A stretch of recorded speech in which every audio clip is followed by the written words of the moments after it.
Analogue पनीरवर बंदी आणण्यात आलेली आहे, तर RAC प्रवाशांनाही आता पूर्णपणे बेडरोल मिळणार आहे. शेख हसीना यांना बांगलादेशात परत का जायचंय? FCNRB योजना मुदतीपूर्व बंद होणार नाही. देशात प्लास्टिक नोटा कधी सुरू होतील? तर सुदर्शन श्रीलंकेला रवाना होणार आहे. माधुरीच्या गुंतवणुकीला घवघवीत परतावा मिळालेला आहे. या बातम्या आपण आजच्या पॉडकास्टमध्ये ऐकणार आहोत. नमस्कार, मी गौरी कुबेर. आज 6 ऑगस्ट वार गुरुवार. तुम्ही ऐकत आहात देशातील number 1 Marathi news website isakal.com podcast. पॉडकास्टची पहिली बातमी अॅनालॉग पनीरची. ग्राहकांच्या आरोग्याशी खेळ करणाऱ्या अॅनालॉग पनीरला आळा घालण्यासाठी राज्य सरकारनं मोठा निर्णय घेतलाय. संपूर्ण महाराष्ट्रात अॅनालॉग पनीरचं उत्पादन, प्रक्रिया, साठवणूक, वाहतूक, वितरण आणि विक्रीवर 1 वर्षासाठी बंदी घालण्यात आलेली आहे. या निर्णयाची सर्वाधिक अंमलबजावणी मुंबईत होणार आहे. शहरातील hotels, restaurants, caterers, cloud kitchens आणि इतर खाद्यसेवा आस्थापनांमध्ये अॅनालॉग पनीरचा वापर हा पूर्णपणे बंद करण्यात आलेला आहे. अन्न सुरक्षा आयुक्त तुकाराम मुंढे यांनी अन्न सुरक्षा व मानकं अधिनियम 2006 अंतर्गत हा आदेश जारी केलाय. आदेशपत्र प्रसिद्ध होताच तत्काळ लागू होणार असून मुंबईसह राज्यभर विशेष तपासणी मोहीम राबवण्याचे निर्देशही देण्यात आलेले आहेत. संशयित उत्पादनांचे नमुने घेणं, माल जप्त करणं, आवश्यक असल्यास नष्ट करणं आणि तसंच दोषींवर कठोर कारवाई केली जाणार आहे. अनेक नमुन्यांमध्ये दुधातील नैसर्गिक स्निग्धांऐवजी वनस्पतीच्या चरबीचा वापर करण्यात आल्याचं वैज्ञानिक विश्लेषणातून स्पष्ट झालंय. पॉडकास्टची दुसरी बातमी रेल्वेची.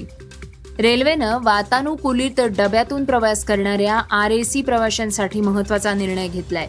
रेल्वे बोर्डाच्या नव्या निर्देशांनुसार AC चेअर कार वगळता इतर सर्व AC डब्यातील RAC प्रवाशांनाही आता पूर्ण बेडरोल किट दिली जाणार आहे. या बेडरोल किटमध्ये चादर, उशीचे कव्हर, टॉवेल आणि ब्लँकेटचाही समावेश असेल. यापूर्वी अनेक ठिकाणी RAC प्रवाशांना पूर्ण बेडरोल किट मिळत नसल्याच्या तक्रारी येत होत्या. नव्या निर्णयामुळे ही अडचण दूर होणार आहे. मध्य रेल्वेनं या निर्णयाची तातडीनं अंमलबजावणी करण्याचे आदेश सर्व संबंधित अधिकाऱ्यांना, TTE आणि ऑनबोर्ड कर्मचाऱ्यांना दिले आहेत. कोणत्याही RAC प्रवाशाला बेडरोल मिळाला नाही तर त्यांनी तात्काळ TTEशी संपर्क साधावा किंवा रेल मदत हेल्पलाईन 139-139 वर तक्रार नोंदवावी, असं रेल्वे प्रशासनानं सांगितलंय. या निर्णयामुळे रात्रीच्या प्रवासात RAC तिकीट असलेल्या हजारो प्रवाशांना मोठा दिलासा मिळणार आहे. पॉडकास्टची तिसरी बातमी शेख हसीना यांची. बांगलादेशातील लष्करी उठावानंतर 2 वर्षांनी शेख हसीना परतण्याची तयारी करतायत. त्या 2026च्या अखेरपर्यंत ढाका इथं परत येण्याची शक्यता आहे. ढाका इथल्या आपल्या पुनरागमनाबद्दल AFP या वृत्तसंस्थेशी बोलताना हसीना म्हणाल्या आहेत, मला माहीत आहे की तिथे मला फाशी देण्याची योजना आहे. असं असूनही मी तिथे जाईन कारण माझेच लोक मला बोलावतायत. त्यामुळे आता हा प्रश्न निर्माण होतोय की हसीना बांगलादेशात परत का येत आहेत. शेख हसीना यांच्या आयुष्याच्या आणि राजकीय कारकिर्दीच्या अंतिम टप्प्यात आहेत. त्यांनी आपलं संपूर्ण आयुष्य बांगलादेशला समर्पित केलंय. त्यांचे वडील बांगलादेशचे संस्थापक होते. शेख हसीना यांना आपल्या आयुष्याचे शेवटचे दिवस आपल्या देशात घालवायचे आहेत. तसंच देश सोडून पळून गेलेल्या नेत्याची प्रतिमा त्यांना पुसून टाकायची आहे. पॉडकास्टची चौथी बातमी भारतीय रिझर्व्ह बँकेची. भारतीय रिझर्व्ह बँकेची फॉरेन करन्सी नॉन रेसिडेंट म्हणजे FCNRB ही विशेष ठेव योजना मुदतीपूर्वीच बंद करण्याची कोणतीही योजना नाहीये, असं गव्हर्नर संजय मल्होत्रा यांनी इथं पतधोरण आढावा बैठकीनंतर झालेल्या पत्रकार परिषदेत सांगितलं. या योजनेमुळे देशात अब्जावधी डॉलर्सचा ओघ आलेला आहे. या विशेष योजनेच्या भविष्याबाबत शंका व्यक्त केली जाते. ते म्हणाले, मध्यवर्ती बँक या योजनेद्वारे येणाऱ्या परदेशी निधीबाबत समाधानी आहे आणि आगामी आठवड्यामध्ये आणखी निषेध येण्याची अपेक्षा आहे.